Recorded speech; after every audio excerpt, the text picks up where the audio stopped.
Hello दोस्तों, क्या आप भी कभी सोचते हैं कि सफलता पाने के लिए लगातार मेहनत और अनुशासन क्यों जरूरी है? Force yourself to be consistent किताब यही बताती है कि किसी भी लक्ष्य को प्राप्त करने के लिए निरंतरता, कंसिस्टेंसी सबसे महत्वपूर्ण है। इस किताब में लेखक हमें ये सिखाते हैं कि अगर हम अपने प्रयासों को नियमित बनाए रखें, तो किसी भी चुनौती का सामना करना आसान हो जाता है। आज हम बात करने वाले हैं book force yourself to be consistent की। तो चलिए शुरू करते हैं। इंट्रोडक्शन से force yourself to be consistent किताब का मुख्य संदेश ये है कि सफलता का कोई शॉर्टकट नहीं है। लेखक का मानना है कि हमें हर दिन, हर पल अपनी मेहनत और अनुशासन को बनाए रखना चाहिए। अगर हम किसी भी क्षेत्र में सफल होना चाहते हैं, तो केवल एक बार की मेहनत नहीं, बल्कि लगातार प्रयास और अनुशासन की आवश्यकता है। इस किताब में लेखक हमें ये सिखाते हैं कि कैसे हम अपने दिनचर्या में निरंतरता ला सकते हैं और इसे अपनी आदत बना सकते हैं, ताकि हम अपने लक्ष्यों को हासिल कर सकें। चैप्टर 1। चलिए देखते हैं इस अध्याय का कॉन्सेप्ट क्या कहता है।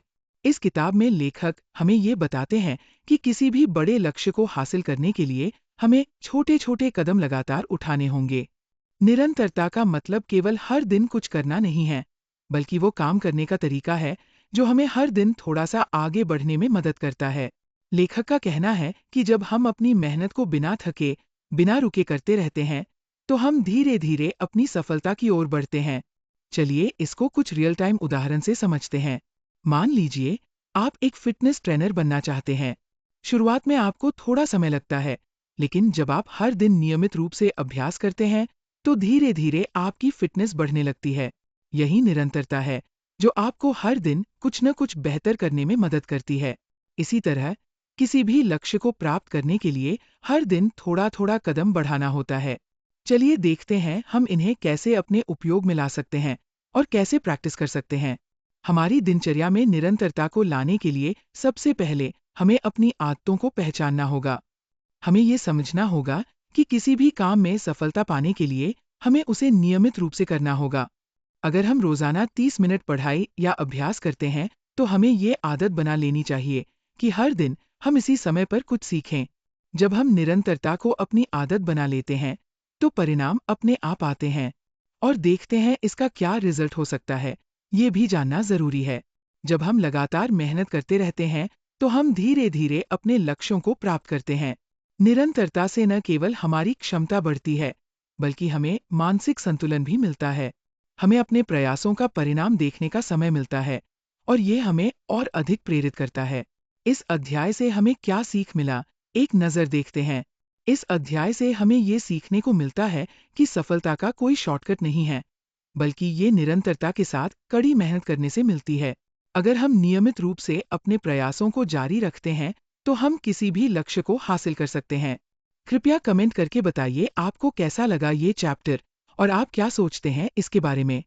चलिए अगले चैप्टर की तरफ बढ़ते हैं। अब हम इस किताब के अगले अध्याय की ओर बढ़ेंगे, जहां लेखक हमें और भी महत्वपूर्ण बातें बताएंगे, जो हमारी सफलता की यात्रा को और बेहतर बना सकती है।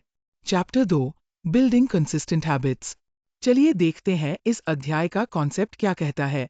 इस अध्याय में लेखक हमें ये सिखाते हैं कि किसी भी सफलता को प्राप्त करने के लिए सबसे महत्वपूर्ण कदम है अपनी आदतों को मजबूत बनाना।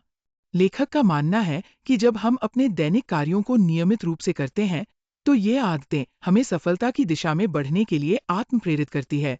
इस अध्याय में बताया गया है कि कैसे हम अपनी आदतों को बेहतर बना सकते हैं और उन्हें अपनी दिनचर्या का हिस्सा बना सकते हैं। लेखक का कहना है कि आदतें ही हमें वह निरंतरता प्रदान करती है, जो हमें किसी भी लक्ष्य को प्राप्त करने के लिए चाहिए। जब हम अपने छोटे छोटे कार्यों को आदत बना लेते हैं, तो उन्हें पूरा करना हमारे लिए आसान हो जाता है। चलिए इसको कुछ रियल टाइम उदाहरण से समझते हैं। मान लीजिए आप एक लेखक बनना चाहते हैं। अगर आप प्रतिदिन केवल 10 से 15 मिनट लिखते हैं, तो शुरू में ये आपको कम समय लगेगा, लेकिन धीरे धीरे ये आदत बन जाएगी और आप बिना किसी संघर्ष के लेखन में अधिक समय बिताएंगे। यही निरंतरता है, जो आपके लक्ष्य को प्राप्त करने में मदद करती है। इसी तरह किसी भी आदत को बनाए रखने के लिए हमें धीरे धीरे उसे अपनी दिनचर्या में शामिल करना चाहिए। चलिए देखते हैं हम इन्हें कैसे अपने उपयोग में ला सकते हैं और कैसे प्रैक्टिस कर सकते हैं। हमें सबसे पहले ये पहचानना होगा कि कौन सी आदतें हमें अपने लक्ष्य की ओर बढ़ने में मदद कर सकती है। उदाहरण के लिए, अगर आप फिट रहना चाहते हैं, तो आपको हर दिन व्यायाम करने की आदत डालनी होगी। हम अपने लक्ष्य से संबंधित छोटे-छोटे कार्यों को आदत में बदल सकते हैं, जैसे रोजाना 15 मिनट चलना या खाना खाने के बाद कुछ हल्की-फुल्की एक्सरसाइज करना। जब हम इन्हें आदत बना लेते हैं, तो हमें प्रयास करने की जरूरत नहीं पड़ती। ये खुद ब खुद हो जाते हैं। और देखते हैं इसका क्या रिजल्ट हो सकता है, ये भी जानना जरूरी है। जब हम अपनी आदतों में निरंतरता लाते हैं, तो हम न केवल अपने लक्ष्यों को आसानी से प्राप्त कर सकते हैं, बल्कि हमारे जीवन में संतुलन भी आता है। आदतों की शक्ति से हम न केवल अपनी कार्यक्षमता बढ़ाते हैं, बल्कि मानसिक शांति भी प्राप्त करते हैं। जब हम अपने छोटे कार्यों में निरंतरता बनाए रखते हैं, तो हम बड़े परिणाम हासिल कर सकते हैं। इस अध्याय से हमें क्या सीख मिला, एक नजर देखते हैं। इस अध्याय से हमें ये सीखने को मिलता है कि आदतें ही हमारी सफलता का आधार होती है। जब हम अपने कार्यों को नियमित रूप से करते हैं, तो हम निरंतरता को अपनी आदत बना सकते हैं और अपने लक्ष्य की ओर बढ़ सकते हैं। कृपया कमेंट करके बताइए आपको कैसा लगा ये चैप्टर और आप क्या सोचते हैं इसके बारे में। चलिए अगले चैप्टर की तरफ बढ़ते हैं। अब हम इस किताब के अगले अध्याय की ओर बढ़ेंगे, जहां लेखक हमें और भी महत्वपूर्ण बातें बताएंगे, जो हमारी सफलता की यात्रा को और बेहतर बना सकती है। Chapter 3, overcoming setbacks and staying consistent. चलिए देखते हैं इस अध्याय का कॉन्सेप्ट क्या कहता है। इस अध्याय में लेखक हमें ये सिखाते हैं कि सफलता की यात्रा में कई बार विफलताएं और रुकावटें आ सकती हैं, लेकिन इन्हीं बाधाओं के बावजूद निरंतरता बनाए रखना ही हमें अपने लक्ष्य तक पहुंचने में मदद करता है।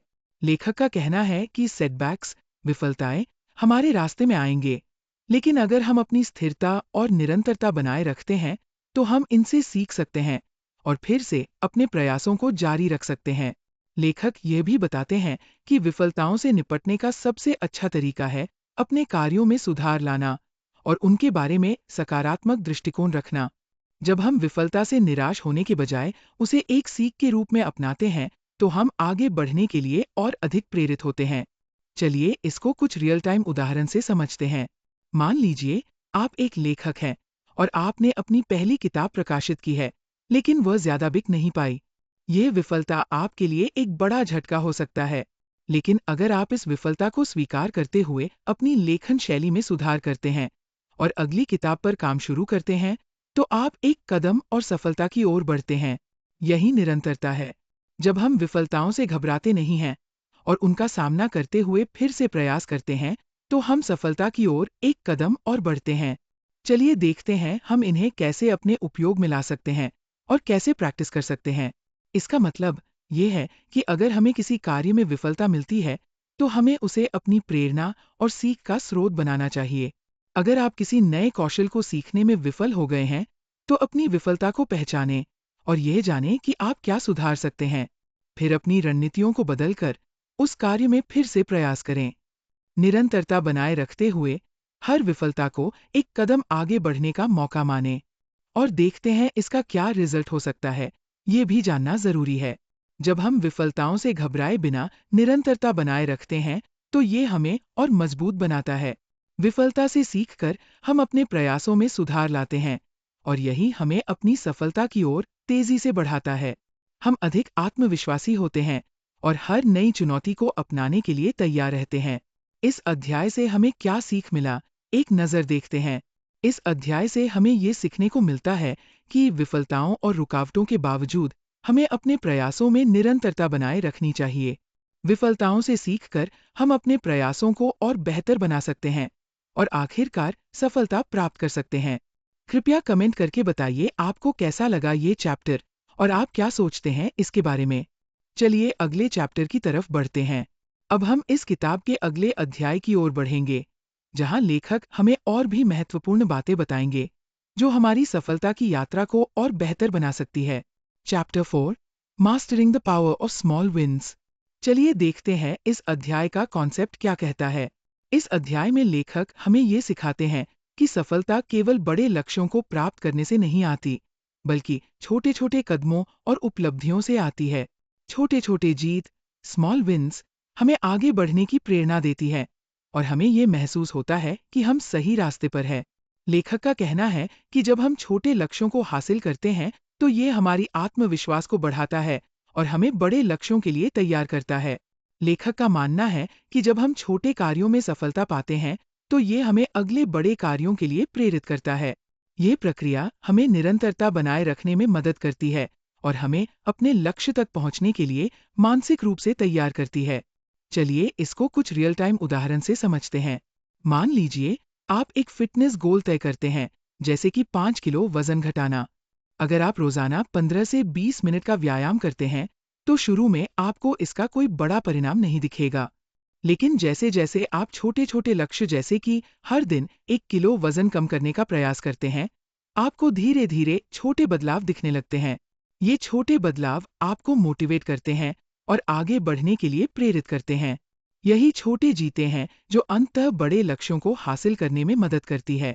चलिए देखते हैं हम इन्हें कैसे अपने उपयोग में ला सकते हैं और कैसे प्रैक्टिस कर सकते हैं। हमें अपने बड़े लक्ष्यों को छोटे छोटे हिस्सों में बांटना चाहिए और हर हिस्से को एक लक्ष्य की तरह देखना चाहिए।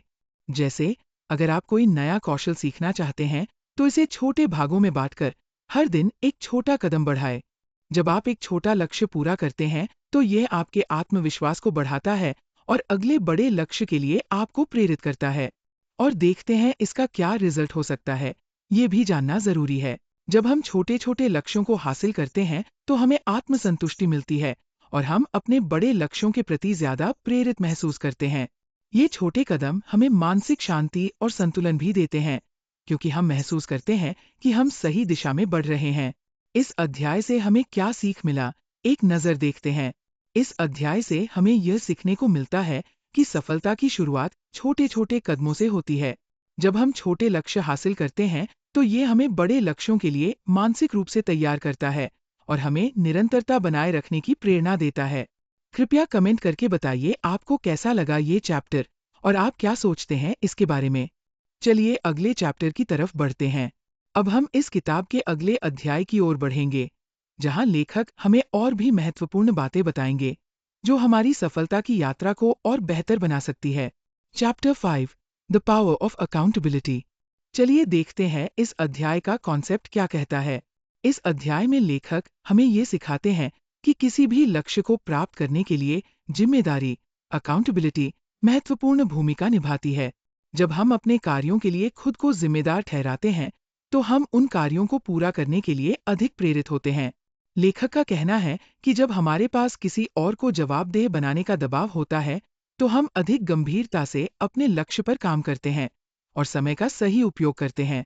लेखक के अनुसार ये जिम्मेदारी हमें अपनी योजनाओं को बनाए रखने और उन्हें पूरा करने में मदद करती है। जब हम किसी और से अपने लक्ष्य की प्रगति पर चर्चा करते हैं तो ये हमें अपनी जिम्मेदारी का एहसास दिलाता है और हम अपने लक्ष्य को हासिल करने के लिए और अधिक समर्पित होते हैं। चलिए इसको कुछ रियल टाइम उदाहरण से समझते हैं। मान लीजिए आप अपने स्वास्थ्य को बेहतर बनाने के लिए एक नई फिटनेस रूटीन शुरू करते हैं। अगर आपके पास एक फिटनेस पार्टनर है तो जब आप किसी दिन व्यायाम करने के लिए प्रेरित नहीं होते तो वह आपको प्रेरित करेगा और आपको जिम्मेदार बनाए रखेगा। यही जिम्मेदारी है जो आपके लक्ष्य को पूरा करने में मदद करती है। इस तरह अगर हम अपने कार्यों के लिए किसी को जवाबदेह ठहराते हैं तो हम ज्यादा प्रेरित रहते हैं और अपने लक्ष्य को जल्दी पूरा कर पाते हैं। चलिए देखते हैं हम इन्हें कैसे अपने उपयोग में ला सकते हैं और कैसे प्रैक्टिस कर सकते हैं। हम अपने लक्ष्य को हासिल करने के लिए किसी दोस्त, परिवार के सदस्य या कोच को जिम्मेदार बना सकते हैं। उदाहरण के तौर पर, यदि आप किसी परियोजना पर काम कर रहे हैं तो हर सप्ताह अपने प्रगति पर बात करें और ये सुनिश्चित करें कि आप समय पर काम पूरा कर रहे हैं। जब हम किसी को अपने कार्यों के बारे में बताते हैं तो हम आत्म जिम्मेदारी का एहसास करते हैं और हमारा काम पूरा करने की संभावना बढ़ जाती है। और देखते हैं इसका क्या रिजल्ट हो सकता है, ये भी जानना जरूरी है। जब हम अपनी जिम्मेदारी को समझते हैं और उसे निभाते हैं तो हम न केवल अपने लक्ष्य को जल्दी पूरा कर पाते हैं, बल्कि ये हमें आत्मविश्वास भी देता है। जिम्मेदारी से हम अपने कार्यों को अधिक गंभीरता से करते हैं और अधिक उत्पादनशील हो जाते हैं। ये मानसिक शांति भी प्रदान करता है, क्योंकि हम जानते हैं कि हम अपने लक्ष्य को प्राप्त करने के लिए कदम उठा रहे हैं। इस अध्याय से हमें क्या सीख मिला, एक नजर देखते हैं। इस अध्याय से हमें ये सीखने को मिलता है कि जिम्मेदारी हमें हमारे कार्यों के प्रति गंभीर बनाती है और हमें हमारे लक्ष्य को पूरा करने के लिए प्रेरित करती है। जब हम अपनी जिम्मेदारी दूसरों को बताते हैं, तो हम और अधिक प्रेरित होते हैं और हम अपने लक्ष्यों को जल्दी और प्रभावी तरीके से प्राप्त कर सकते हैं। कृपया कमेंट करके बताइए आपको कैसा लगा ये चैप्टर और आप क्या सोचते हैं इसके बारे में। चलिए अगले चैप्टर की तरफ बढ़ते हैं। अब हम इस किताब के अगले अध्याय की ओर बढ़ेंगे, जहां लेखक हमें और भी महत्वपूर्ण बातें बताएंगे, जो हमारी सफलता की यात्रा को और बेहतर बना सकती है। Chapter 6, the importance of mental resilience. चलिए देखते हैं इस अध्याय का कॉन्सेप्ट क्या कहता है। इस अध्याय में लेखक हमें ये सिखाते हैं कि मानसिक सहन शक्ति, मेंटल रेजिलियंस, किसी भी लक्ष्य को हासिल करने के लिए बेहद महत्वपूर्ण है। जब हम किसी भी कार्य में लगे होते हैं, तो हमें मानसिक रूप से मजबूत और लचीला रहना चाहिए। लेखक का मानना है कि जीवन में कई बार कठिनाइयां आती हैं, लेकिन अगर हमारी मानसिक स्थिति मजबूत है, तो हम इन कठिनाइयों का सामना कर सकते हैं और अपने लक्ष्य को हासिल कर सकते हैं। लेखक का कहना है कि मानसिक सहन शक्ति हमें विफलताओं के बाद उठने की क्षमता देती है। यह हमें हर कठिनाई को चुनौती के रूप में देखने और उसे पार करने का हौसला देती है। चलिए इसको कुछ रियल टाइम उदाहरण से समझते हैं। मान लीजिए आप एक उद्यमी हैं और आपका व्यवसाय शुरू करते ही कुछ महीने में मंदी का सामना करता है। अगर आप मानसिक रूप से कमजोर हो जाते हैं और हार मान लेते हैं, तो आपका व्यवसाय बंद हो सकता है। लेकिन यदि आप मानसिक रूप से लचीला रहते हैं, समस्याओं का समाधान ढूंढते हैं और अपनी रणनीतियों को सुधारते हैं, तो आप फिर से अपने व्यवसाय को सफल बना सकते हैं। ये मानसिक सहन शक्ति का एक उदाहरण है, जो हमें जीवन की परेशानियों से उबरने और आगे बढ़ने के लिए प्रेरित करती है। चलिए देखते हैं हम इन्हें कैसे अपने उपयोग में ला सकते हैं और कैसे प्रैक्टिस कर सकते हैं। अगर हम मानसिक रूप से मजबूत बनना चाहते हैं, तो हमें पहले खुद को सकारात्मक रूप से देखना शुरू करना चाहिए। जब भी कोई मुश्किल स्थिति आए, तो खुद से ये सवाल करें, मैं इसे कैसे बेहतर बना सकता हूँ? या इससे मैं क्या सीख सकता हूँ? इस मानसिकता के साथ हम अपने संघर्षों को एक अवसर के रूप में देख सकते हैं और हर कठिनाई से कुछ नया सीख सकते हैं। इसके अलावा नियमित ध्यान, योग और मानसिक व्यायाम से हम अपनी मानसिक शक्ति को और भी बढ़ा सकते हैं और देखते हैं इसका क्या रिजल्ट हो सकता है। ये भी जानना जरूरी है। जब हम मानसिक रूप से मजबूत और लचीले होते हैं, तो हम अपने कार्यों में अधिक सफल होते हैं। मानसिक सहन शक्ति हमें जीवन की बाधाओं का सामना करने और उनसे सीखने के लिए तैयार करती है। इसके परिणाम स्वरूप हम अधिक आत्मविश्वासी होते हैं और हमारी कार्यक्षमता में वृद्धि होती है। इस अध्याय से हमें क्या सीख मिला, एक नजर देखते हैं। इस अध्याय से हमें यह सीखने को मिलता है कि मानसिक सहन शक्ति हमें जीवन की चुनौतियों से उबरने और अपने लक्ष्य की ओर लगातार बढ़ने की ताकत देती है। जब हम मानसिक रूप से लचीले होते हैं, तो हम किसी भी कठिनाई का सामना कर सकते हैं और अपनी सफलता की दिशा में अग्रसर रह सकते हैं। कृपया कमेंट करके बताइए आपको कैसा लगा ये चैप्टर और आप क्या सोचते हैं इसके बारे में। चलिए अगले चैप्टर की तरफ बढ़ते हैं। अब हम इस किताब के अगले अध्याय की ओर बढ़ेंगे, जहां लेखक हमें और भी महत्वपूर्ण बातें बताएंगे, जो हमारी सफलता की यात्रा को और बेहतर बना सकती है। Chapter 7, the role of passion in consistency. चलिए देखते हैं इस अध्याय का कॉन्सेप्ट क्या कहता है। इस अध्याय में लेखक हमें ये सिखाते हैं कि किसी भी काम में निरंतरता बनाए रखने के लिए पैशन, जोश का होना बहुत जरूरी है। लेखक का मानना है कि जब हम किसी कार्य को सच्चे दिल से पसंद करते हैं और उसमें हमारा गहरा इंटरेस्ट होता है, तो हम उसे बिना थके और बिना रुके करने के लिए प्रेरित रहते हैं। ये जोश और जुनून ही हमें अपने लक्ष्यों की ओर लगातार प्रेरित करता है। लेखक का कहना है कि पैशन से काम करते हुए हम अपनी ऊर्जाओं को सही दिशा में लगा सकते हैं, जिससे न केवल काम में गुणवत्ता आती है, बल्कि हम खुद को भी मानसिक रूप से संतुष्ट महसूस करते हैं। चलिए इसको कुछ रियल टाइम उदाहरण से समझते हैं।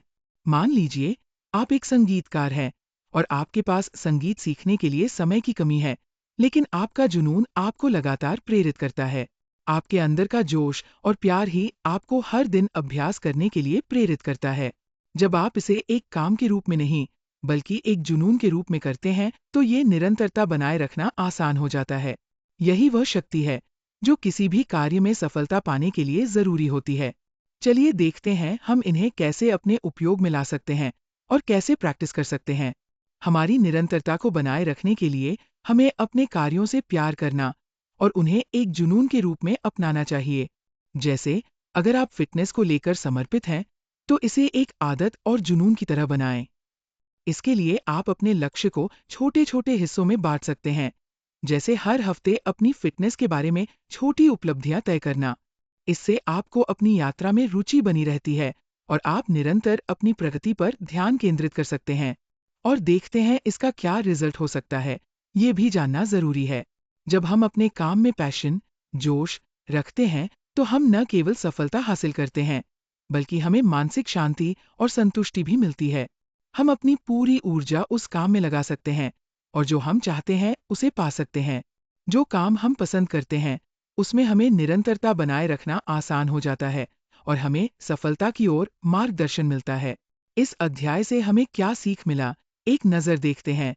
इस अध्याय से हमें ये सीखने को मिलता है कि जब हम अपने काम को जुनून के रूप में अपनाते हैं, तो हम निरंतरता बनाए रखते हैं और अपनी यात्रा को और अधिक संतोषजनक बनाते हैं। पैशन ही हमें हमारे लक्ष्यों की ओर एक मजबूत कदम बढ़ाने के लिए प्रेरित करता है।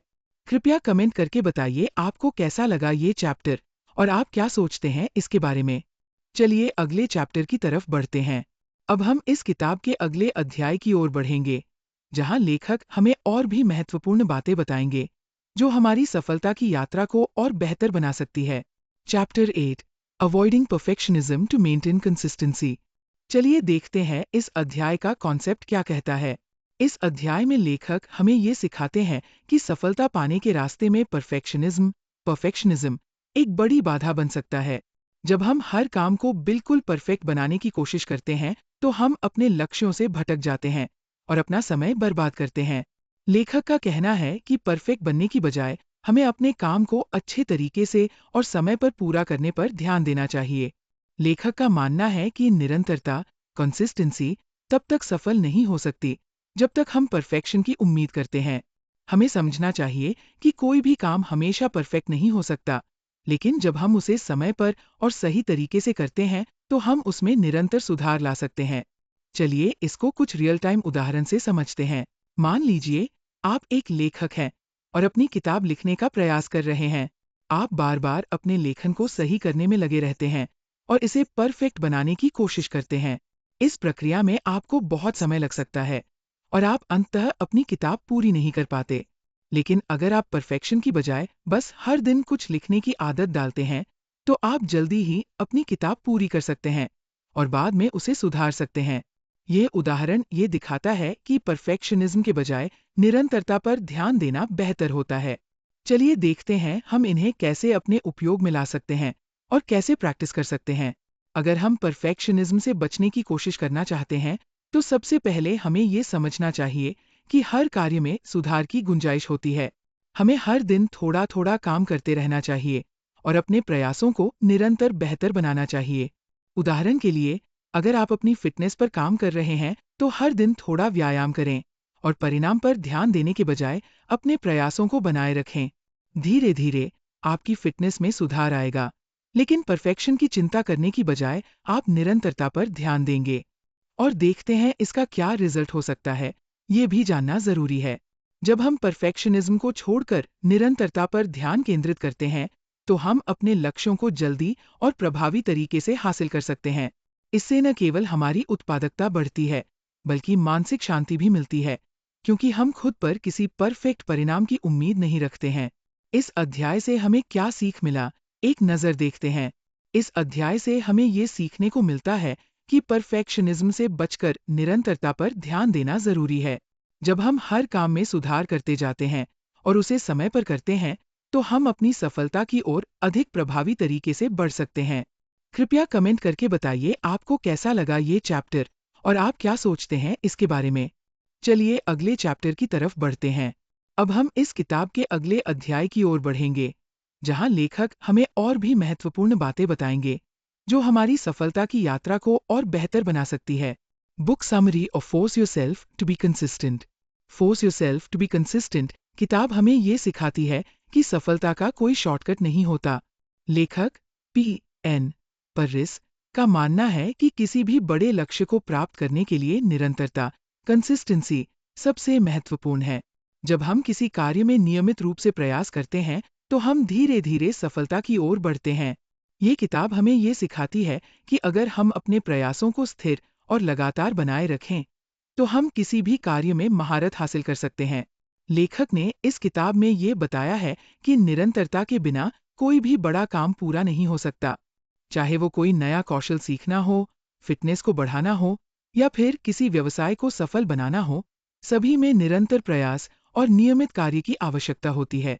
लेखक यह भी बताते हैं कि जब हम अपने छोटे कार्यों में निरंतरता लाते हैं, तो बड़े लक्ष्यों को भी आसानी से प्राप्त किया जा सकता है। किताब में ये विचार भी प्रस्तुत किया गया है कि परफेक्शनिज्म से बचना जरूरी है। हमें अपने कार्यों में सुधार करते हुए हर दिन छोटे छोटे कदम उठाने चाहिए और निरंतरता बनाए रखनी चाहिए, ताकि हम अपने लक्ष्यों को जल्द प्राप्त कर सकें। इस किताब का मुख्य संदेश ये है कि सफलता के लिए आपको अपने प्रयासों को जारी रखना होगा और कभी हार नहीं माननी चाहिए। अगर हम समय के साथ निरंतरता बनाए रखते हैं, तो सफलता का दरवाजा हमारे लिए खुल जाता है। सारांश: force yourself to be consistent ये सिखाती है कि सफलता का रास्ता केवल निरंतर प्रयासों से ही खुलता है। हमें अपनी आदतों में निरंतरता लानी चाहिए और काम को समय पर पूरा करने के लिए हर दिन छोटे कदम उठाने चाहिए।